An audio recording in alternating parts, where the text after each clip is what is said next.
প্রথম রোজার ইফতারি গুলো বানাইতেছি। আমি আবার ঘরে ইফতারি বানাই। বাসার পেঁয়াজও দেখেন, আমি বাসার মধ্যে ভাগ করতে ভালো পাই বেশি, আর আমার জামাইও পছন্দ করে বাসার গুলো। মুরগির মাংস দিয়ে চিকেন দিয়ে মানে করছি, এই যে পাকোড়া। এটা আরেক টেস্ট, আমার বাচ্চারা অনেক পছন্দ করে। মাংসগুলো সিদ্ধ দিয়ে তারপরে পেঁয়াজ টেস্ট দিয়ে ময় মশলা দিয়ে পাকোড়াগুলো আমার বাচ্চা বেশি পছন্দ করে। চিকেন গুলা মাসাল্লাহ দেখেন কালার গুলা কেমন আসছে। আর আমার বাচ্চারা তো অনেক পছন্দ। মানে এই পাকোড়া গুলা এই শুধু চিকেনের উপরে পেঁয়াজের উপরে মশলা একটু একটু দিছি হালকা, মানে অনেক পছন্দ আমার বাচ্চাদের। আলু দুধ এমন না হয় না, খাইতেও টেস্ট লাগে না, এভাবে হইলে ভালো লাগে, আমি সেই জন্য গড়ে করি। দিছে ডিম। ডিম দিয়ে আমার মেয়ের জন্য দিছে, আমার মেয়ে আবার আলুর চপ খায় না, সেই জন্য ডিম দিছি। আর আলুর চপ আমাদের জন্য দিছি।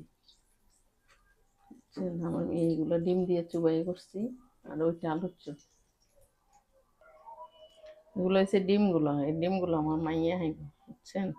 আলুর চপ কেউ খায় না, এই আমরা খাইলেও আলুর চপ খায় না, তো ওর লেগে আবার ডিম রান্না করা হয়, ডিম দিয়ে আলুর চপের মতো করা লাগে।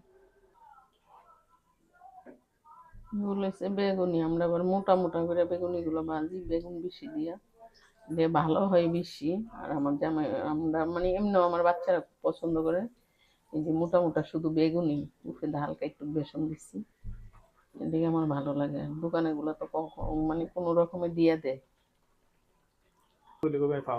বেগুনি গুলা, এরকম ফুলকো ফুলকো। আর আমরা বেগুনি ভাজি যে একদম বেশি বেশি বেগুন দিয়া, হালকা বেগুন দিছি, বেগুন দিছি বেশি। আমি দোকানে গুলাতে হালকা কুদ্দুর বেগুন দিয়ে বাজ্যা দেয়, সেই জন্য দোকানে গুলো আমি খেতে পারি না।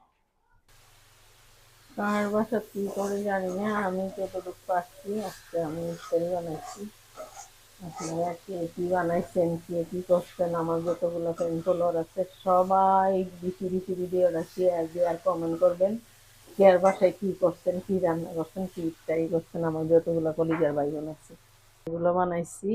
আর আমার ওইদিকে আমার জামাইয়ের বাইরের থেকে আনবে, কার বাসায় গিয়ে আইটেম সব বেশি বেশি কমেন্ট লাইক শেয়ার চাই। আমি আজকে প্রথম ইফতারি মনে বানাইছি এ রমজানে। আর সবাই ভালোবাসা চাই, সবাই যে যেখান থেকে থাকবেন সুস্থ থাকবেন, নিজের দিকে খেয়াল রাখবেন, আর ইফতারি খাবেন বেশি বেশি করে, রমজানে কোনো হিসাব নেই ইফতারি।